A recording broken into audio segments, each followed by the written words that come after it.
of injustice, the calamity of indifference and callousness toward those who are suffering, you see. And I accepted a long time ago a particular kind of calling. It's a calling real small c.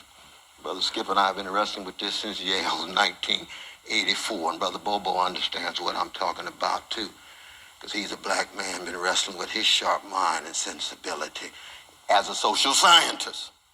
That's a challenge.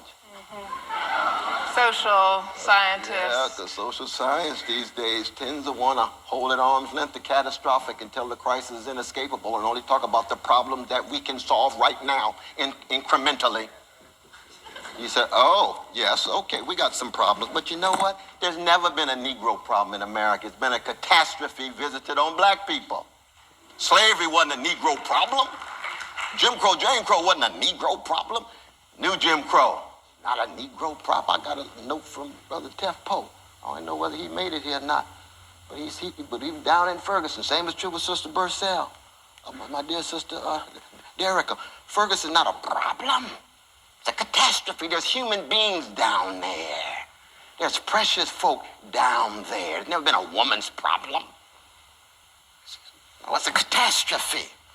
Jewish problem? No, it's catastrophe. 1492 to 1945, the expulsion of Jews in Spain, and then 45, indescribable evil of the Holocaust. That's a catastrophe.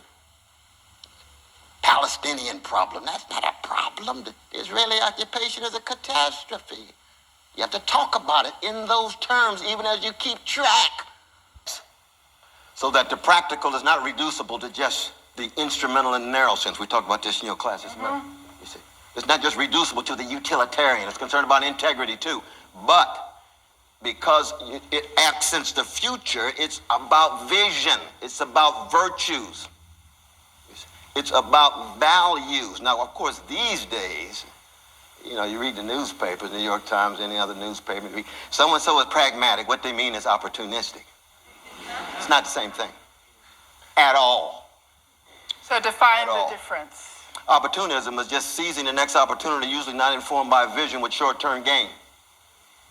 Pragmatism, the centrality of practical judgment. Phronesis in the Aristotelian sense. Okay. Phronesis. Practical judgment is you are informed by visions, but you're looking for the live options available for you at any particular historical moment so that you refuse to be simply seizing the next opportunity if it violates your integrity, but you're prudential, the way in which Edmund Burke talked about prudence. Even our right-wing brothers and sisters have great insight. Edmund, what does decency do in the face of insult? How shall courage meet brute force? Those are the four questions of the Boyce product of this institution. So this is Ella Baker the same way. Yeah. Before we bring in the catastrophic. Yes. Okay, so I'll push it's one always more there moment. waiting for us. Catastrophic is No, always there waiting for us. I know. I want to just push one more moment on the problematic. Yes. The pushing off against, the kicking against. So that's a question people have about pragmatism. Is it just about reacting to the problems, whether they are oppression, domination, poverty, injustice? If you're just reacting, how do you know where you're going? Yeah, that's a wonderful question.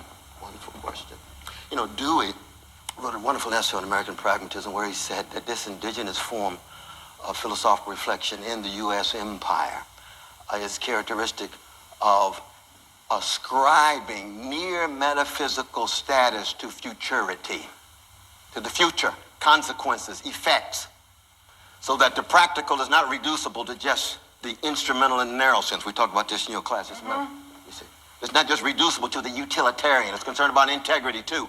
But because it accents the future, it's about vision. It's about virtues.